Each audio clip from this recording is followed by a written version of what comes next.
Hello friends, Radhe Radhe, Hare Krishna. Welcome back to my channel.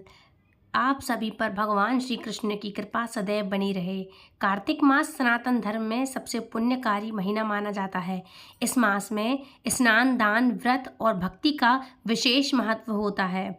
हर दिन की कथा सुनने से जीवन में पवित्रता और समृद्धि का संचार होता है। तो आइए आज हम बात करते हैं पवित्र कार्तिक मास के अध्याय 3 के बारे में। तो महानतम भगवान के श्री चरणों में समर्पित करते हुए तीसरे दिन का नक महत्तम है, जो इसको समर्पित करते हुए भगवान के श्री चरणों में हम कथा सुनाते हैं। तो शुभारंभ करते हैं कथा का। अगर आपको हमारी वीडियो अच्छी लगती है तो लाइक करके कमेंट बॉक्स में हरे कृष्णा जरूर लिखिएगा। तो बात करते हैं एक बूढ़ी माई के बारे में। एक छोटी सी कथा है, उसके बाद हम प्रसंग आगे का सुनाएंगे आपको। तो एक बार एक बूढ़ी माई थी जो चतुर्मास में पुष्कर स्नान किया करती थी। उनका एक बेटा और बहू थी। एक दिन बूढ़ी माई ने अपनी बहू को फलाहार बनाने को कहा तो बहू ने खाली टिफिन ही रख दिया। बेटा माँ को पहुँचाने के लिए पुष्कर गया तो रास्ते में एक जगह पर बेटा माँ से बोला, माँ फलाहार कर लो। जहाँ पानी मिला वहीं पर वह बूढ़ी माई अपने बेटे के साथ फलाहार करने बैठ गई तो भगवान की कृपा से खाली टिफिन फलों से भर गया। माँ ने फलाहार कर लिया और बेटा पुष्कर में माँ के रहने के लिए झोपड़ी बनवाकर वापस घर आ गया। रात में बूढ़ी माई के दरवाजे पर सावन मास आया और दरवाजा खटखटाकर बोला, बूढ़ी माई दरवाजा खोल। तब बूढ़ी माई ने पूछा, आप कौन हैं? तो श्रावण मास ने कहा, मैं श्रावण मास हूँ। बूढ़ी माई ने तुरंत दरवाजा खोल दिया। बूढ़ी माई ने भगवान शिव और देवी पार्वती की पूजा अर्चना की, बेलपत्र से अभिषेक किया और जाते समय श्रावण मास ने बूढ़ी माई को खूब आशीर्वाद दिया और झोपड़ी की एक दीवार सोने की हो गई। इसके बाद भाद्रपद मास आया। उसने भी दरवाजा खोलने के लिए बूढ़ी माई से कहा। बूढ़ी माई ने दरवाजा खोला तभी दरवाजा खोला और सत्तू बनाकर कजरी तीज मनाई। भाद्र मास की बूढ़ी माई को आशीर्वाद दिया और झोपड़ी की दूसरी दीवार भी सोने की हो गई। फिर अश्विन मास आया और उसने भी दरवाजा खटखटाकर खोलने को कहा। बूढ़ी माई ने दरवाजा खोला तब पितरों का तर्पण कर ब्राह्मण भोजन कराकर श्राद्ध किया। फिर नवरात्रि में माँ दुर्गा को अखंड ज्योति जलाकर प्रसन्न किया। सत्य में विजय दिवस के रूप में और बुराई के अंत की खुशी से उसने दशहरा अश्विन मास में जाते समय प्रसन्न होकर बूढ़ी माई की झोपड़ी की तीसरी दीवार भी बहुमूल्य हीरे रत्नों से जड़कर और उसको बूढ़ी माई को दे दी। बूढ़ी माई को सदैव प्रसन्न रहने का आशीर्वाद दिया और इन सब के बाद कार्तिक मास आया। उसने भी बूढ़ी माई को दरवाजा खोलने को कहा। बूढ़ी माई ने दरवाजा खोला और अति प्रसन्न मन से कार्तिक मास में स्नान किया, दीपदान कर दिवाली, गोवर्धन पूजा, भैया दूज, गोपाष्टमी, आंवला नवमी मनाई और कार्तिक मास में जाते समय आशीर्वाद दिया। कार्तिक मास ने मतलब आशीर्वाद दिया कि झोपड़ी के स्थान पर महल बन गया हो, जैसे महल बन जाए। तो बस क्या था, फिर वहीं पर एक खूब सुंदर और खूब भव्य महल बन गया। बूढ़ी माई अब गरीबों की सेवा करती, भजन कीर्तन में अपना समय बिताने लगी। कुछ समय बाद बेटा जब अपनी माँ को लेने आया तो माँ और झोपड़ी को पहचान नहीं सका तो पड़ोसियों से पूछा। जब पड़ोसियों ने बताया तो बेटा माँ के चरणों में गिरकर बोला, माँ घर चलो, और सारे सामान के साथ वह अपनी माँ को घर लेवा ले आया। सासू माँ के ठाठ देखकर बहू के मन में लालच आ गया और उसने अपनी माँ को भी पुष्कर छोड़कर आने को कहा। तो उनका पति मतलब उस बहू का पति अपनी सास को भी पुष्कर में छोड़ आया। परंतु बहू की माँ की धर्म कर्म में बिल्कुल भी रुचि नहीं थी। वह तो 4 समय भोजन करती और दिन भर सोती। चारों मास उसके दरवाजे पर भी उसी तरह आए जैसे बूढ़ी माई के दरवाजे पर आए और चले गए।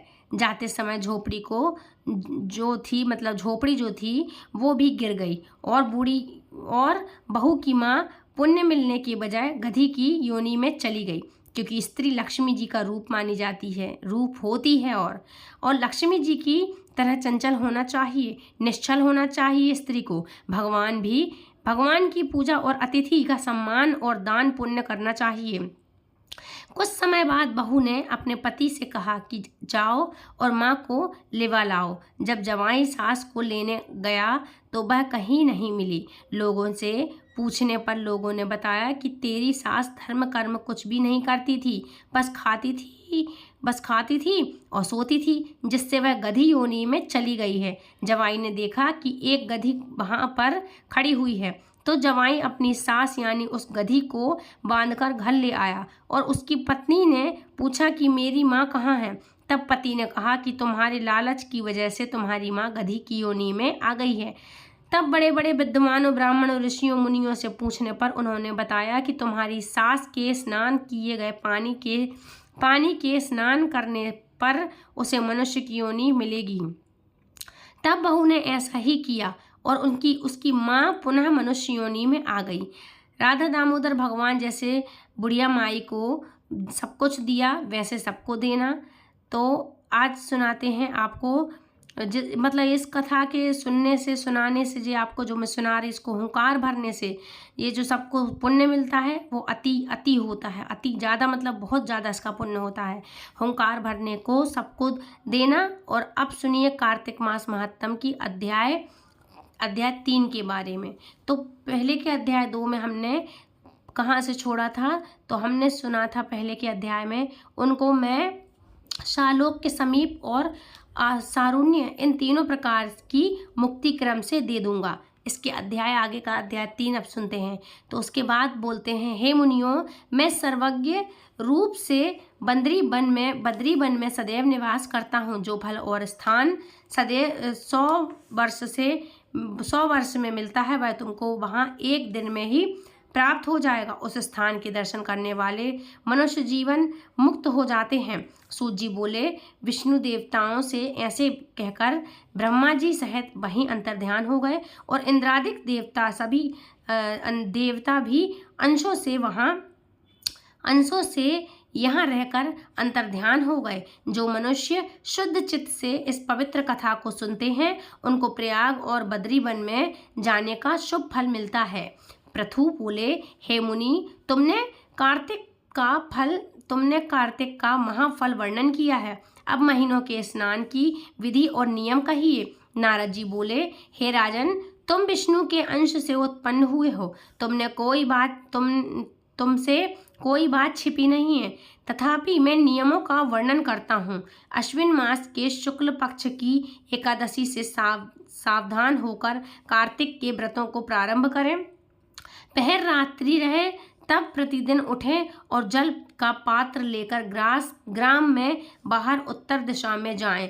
जनेऊ को कान पर चढ़ा करके उत्तर को मुख करके भूमि पर तृण बिछाएं और सिर को कपड़े से ढक लें। मुख को बंद करें, थूकना और श्वास लेना बंद करके मल मूत्र का त्याग करो। जो रात्रि हो तो दक्षिण को मुख करें। जो मलमूत्र द्वारा शरीर की शुद्धि और जो मुख शुद्ध नहीं है उसके मंत्र फलदायक नहीं होते, इसलिए दातुन करना उचित है। दातुन लाते समय वृक्ष से कहें कि हे वनस्पति, हमको आयु, बल, यश, तेज, संतान, द्रव्य, वेद पाठ की शक्ति और बुद्धि दें। इस मंत्र को पढ़कर गूलर आदि किसी दूध के वृक्ष की, जिसमें से दूध निकलता है, इन वृक्ष की 12 अंगुल लंबी दातुन लाएं और व्रत के दिन ऐसा ना करें कि प्रतिपदा, अमावस्या, नवमी, षष्ठी और तिथियों और सूर्यवार तथा चंद्रमा सूर्य ग्रहण के दिन दातुन ना करें। इस टाइम हमें जो वृक्ष रहते हैं, जो भी पेड़ पौधे रहते हैं, उनकी पत्तियां इत्यादि तोड़ना नहीं चाहिए, उनकी टहनियाँ नहीं तोड़ना चाहिए। तो इस तरह से हमें उस समय दातुन नहीं करना चाहिए। और कटहरी, संभालू, कपास, पीपल, बट, अरंडी के पौधे, अरंड और गंधहीन वृक्षों की दातुन ना करें। तदंतर विष्णु और शिव के मंदिर में प्रसन्नता और विधि पूर्वक पुष्प, गंध, तांबूल ले जाएं। वहां भगवान की पद्धति से स्तुति करके नमस्कार करें और भजन गावें। देवालय में भजन कीर्तन करने वाले मनुष्य विष्णु स्वरूप होते हैं। जैसे सतयुग सतयुग आदि में तप यज्ञ दान आदि भगवान को तुष्टि देने वाले हैं, वैसे ही कलयुग में भक्ति पूर्वक भजन कीर्तन मोक्ष देने वाले होते हैं। नारद जी बोले, सिरम धतूरा कटेर मल्लिका सेरम आक कनेर के फूल तथा अक्षतों से विष्णु जी की पूजा नहीं होती। जयकंद सिरस चमेली मालती केतकी आदि के फूलों से सूर्य की पूजा लक्ष्मी चाहने वालों को करना चाहिए। मतलब लक्ष्मी चाहने वालों को इनसे पूजा करना उचित होता है। इनसे उचित नहीं, मतलब ये इन सब चीज़ों से उचित नहीं है, मतलब इनसे पूजा नहीं करते हैं। और आपने सुना भी होगा कि ये जो केतकी का फूल है वो तो श्रापित है, भगवान शंकर ने उनको श्राप दिया था केतकी के फूलों को। तो इन चीज़ों से पूजा करना उचित नहीं है। यथा योग्य विधि से ही देवताओं की पूजा करके भगवान से क्षमा प्रार्थना करें कि हे सुरेश्वर, हे देव, मैंने मंत्रहीन भक्ति की और क्रियाहीन पूजन किया है, वह परिपूर्ण होए। फिर प्रदक्षिणा करके दंडवत करें, फिर क्षमा प्रार्थना करके गान करके समाप्त करें। जो कार्तिक की रात्रि में विधि पूर्वक विष्णु और शिव का पूजन करते हैं वे अपने पूर्वजों सहित निष्पाप वैकुंठ को चले जाते हैं। राधे राधे, हरे कृष्णा। तो फ्रेंड्स, ये था कार्तिक मास का अध्याय 3 समाप्त हुआ।